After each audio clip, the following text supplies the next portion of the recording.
Foreign is the most valuable luxury fashion brand in the world. Its CEO Bernardino is also the second wealthiest man on the planet with a net worth of around $180 billion. Looking at the success of today, you would never guess that the company was started by a man who was homeless, during his teenage years had no education, and slept in a forest. Louis Vuitton is a true rags-to-richer story, but the company would also be subject of a hostile takeover, countless lawsuits, and a host of other controversies. This is the insane story of Louis Vuitton and how a tiny family business evolved into one of the most powerful brands in the world. Was born in 1821 and grew up working on his family farm in France, in a small village called Ankai, in the middle of nowhere. They had no electricity and no running water. Louis's father Xavier was a miller and farmer whilst his mother Corinne made hats to help make some extra cash. There are no records showing that Louis ever received an education. The nearest school was in a village 6 miles away, and it's believed he worked full-time on the family farm without learning how to read or write.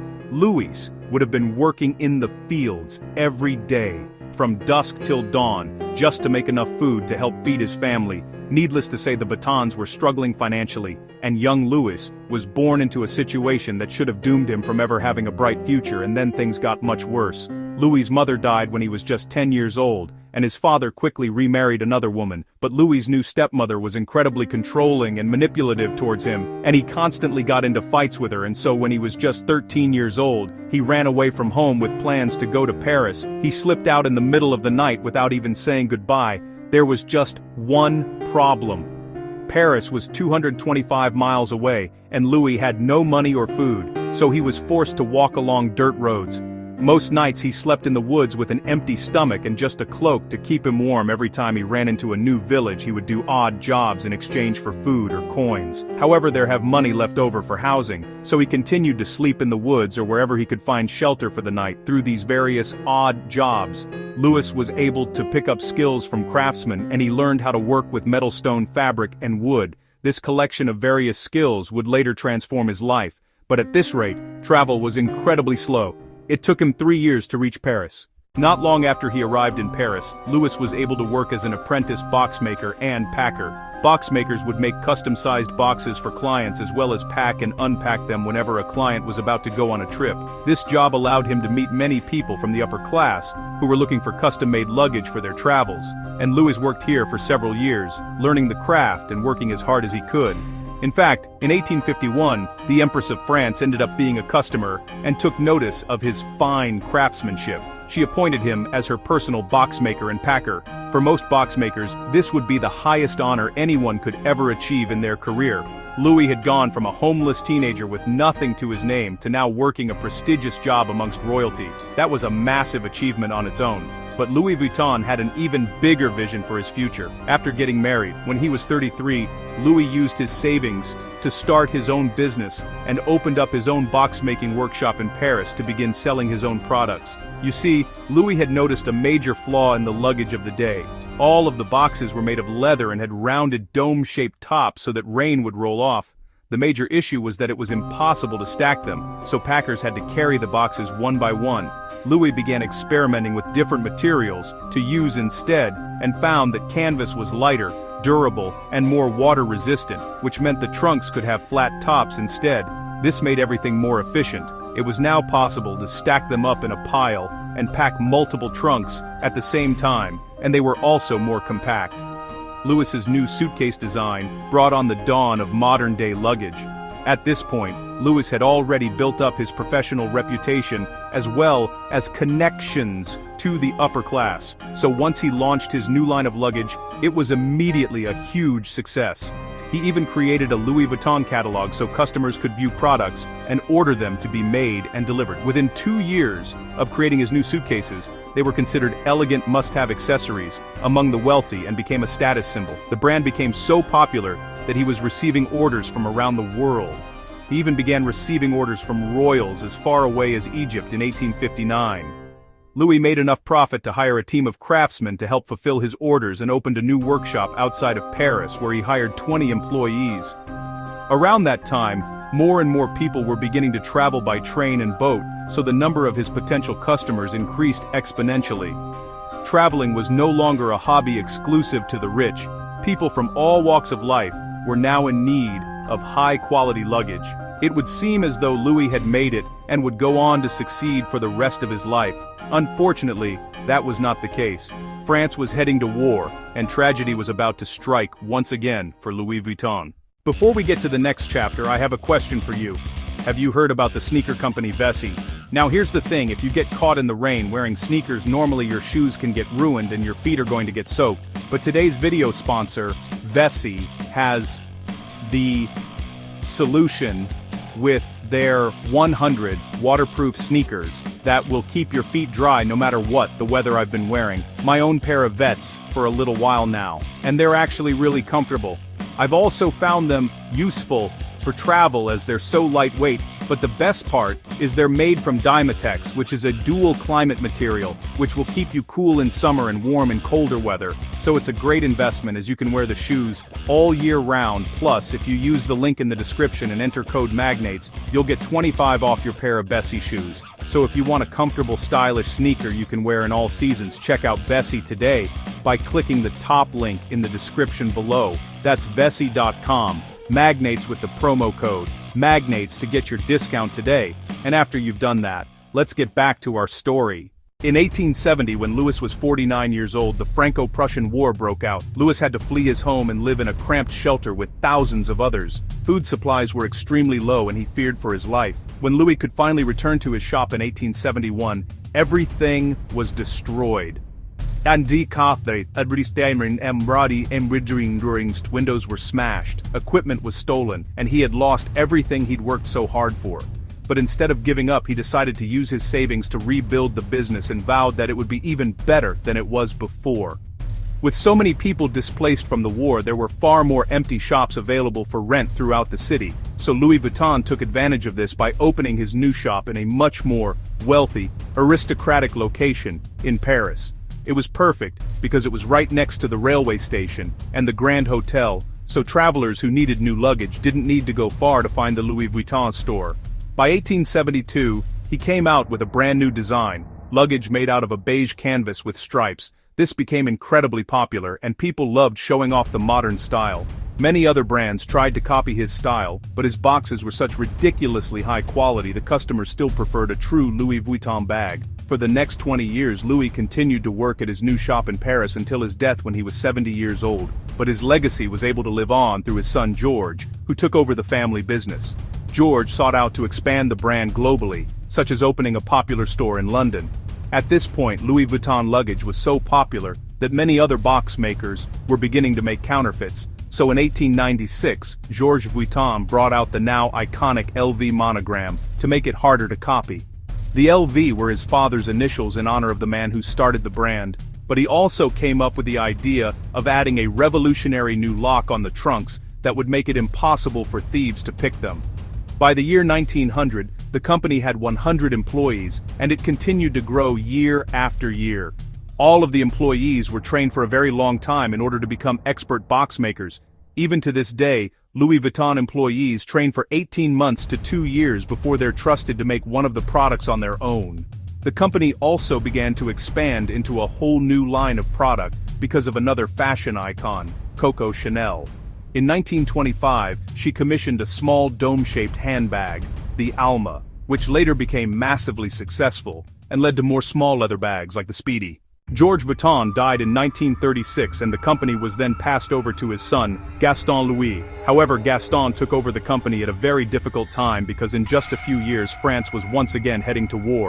During World War II, contracts were cancelled and Gaston was forced to shut down the Louis Vuitton factory. Paris was under siege again. The only way Gaston Vuitton could save the business was to collaborate with Nazi Germany. An author named Stéphanie Bonvinci wrote a book called Louis Vuitton, a French saga. During her research of the company archives, she asked if she could see records from World War II. Almost immediately, the representatives from the company tried to avoid showing her the information. They claimed that all of the documents from 1930 to 1945 were destroyed in a fire. But after doing a lot of digging into other historic documents, Stephanie discovered that Louis Vuitton was able to open a glamorous ground floor shop front in the hotel during the Nazi regime as they collaborated with them. Meanwhile, several other brands were forced to shut down because they refused to cooperate with the Nazis. Clearly, the company was ashamed of this part of their history, but they would argue Gaston did what he needed to do in order for the company to survive. Other fashion designers like Coco Chanel also collaborated with the Nazis in order to make sure her business in Paris was not destroyed. If it were not for their choice to work with the enemy, their brands likely would no longer be around today. Passed away in 1970, his son-in-law, Henry Racamire, took over managing the Louis Vuitton brand, so we're now on to the fourth generation. But unlike his ancestors, Henry already had a lot of business experience from a company he'd run before, so when he took over Louis Vuitton, he was able to elevate the brand to a whole new level. Henry began making major changes to the Louis Vuitton brand in order to grow it from a family-owned company to the massive corporation that it is today. He switched Louis Vuitton's business model from wholesale to retail. By 1978, he'd expanded Louis Vuitton into many other countries including Japan, and over the course of 6 years, and accounting for modern inflation, sales went from $20 million to $260 million, and so in 1984, Henry decided to take the company public and Louis Vuitton sold out the 1 million shares valued at 63.63. Each Henry took this momentum and influx of cash and began opening more stores all across the globe. By 1987, Louis Vuitton reached $1 billion in sales. It was far beyond what young Louis could have ever dreamed of when he first opened his first store in Paris. Henry also decided that the company should combine with Moët Hennessy, a luxury drinks company which produced champagne and cognac, and together they formed a new luxury conglomerate called LVMH in theory. By joining together, it would allow them to pull resources and expand even faster. Unfortunately, after the merger, Henry didn't end up getting along well with the president of Moët Hennessy, so Henry asked a successful property developer he knew named Bernardino to help him manage the situation. Unfortunately, inviting him in as an investor would backfire in a huge way. Bernard secretly bought 43 of the shares of Louis Vuitton and got support from the Moët and Hennessy families to gain more power in LVMH. Henry felt he'd been betrayed by the man he'd brought in to help him and so took Bernard to court, demanding that he should no longer have the majority stake in Louis Vuitton, but the courts ultimately sided with Bernard. Henry was so angry about being backstabbed by his friend that he decided to quit working for Louis Vuitton completely now. For the first time in nearly 100 years, no one from the Batten family was involved with the brand. After all of this drama of Bernard's hostile takeover, sales of Louis Vuitton began to crash. Journalists were no longer covering the brand, and for a while they looked as though the company might fail. However, Bernard knew how to turn the fortune of the company around. Louis Vuitton was able to make a comeback when it began to collaborate with several fashion designers during its 100th anniversary collection. Big names, like Vivienne Westwood and Isaac Mizrahi, all created their own take on the iconic LV monogram logo. They created products that customers had never seen before, and people were once again trying to get their hands on a Louis Vuitton bag. Ultimately, Bernard's investment in Louis Vuitton paid off in a massive way. He is now the CEO of LVMH, and in 2021 Forbes officially dubbed him the richest man in the world, with a net worth of over $180 billion. Now, of course, as stock prices move, these rich list rankings change. But he's almost always in the top 5 richest people in the world. However, how of the wealthiest people, like Bezos, Musk, Gates, Buffett, Bernardino, is definitely the least known as he prefers to stay out of spotlight.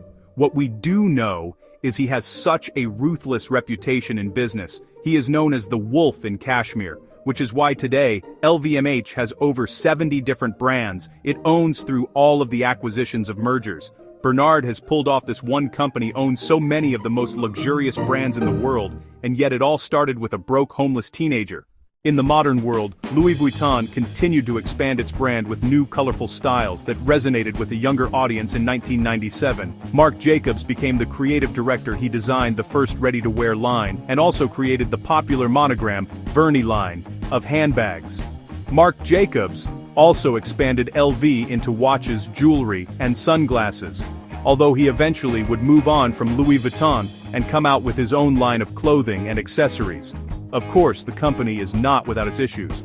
Louis Vuitton has an entire team of lawyers searching for copyright infringement, and they don't hesitate to sue someone if they believe that they're copying the brand logo. They've even sued Google for search results and advertisements leading people to fake bags. Google won the case though, arguing they can't control what their users put on the internet. Louis Vuitton has also gone on to collaborate with brands like Supreme, which expanded their demographic like never before, believe it or not, though Louis Vuitton actually sued Supreme as well for copying their logo until they realized how profitable a collaboration would be. Now Louis Vuitton, Supreme items resell for a small fortune.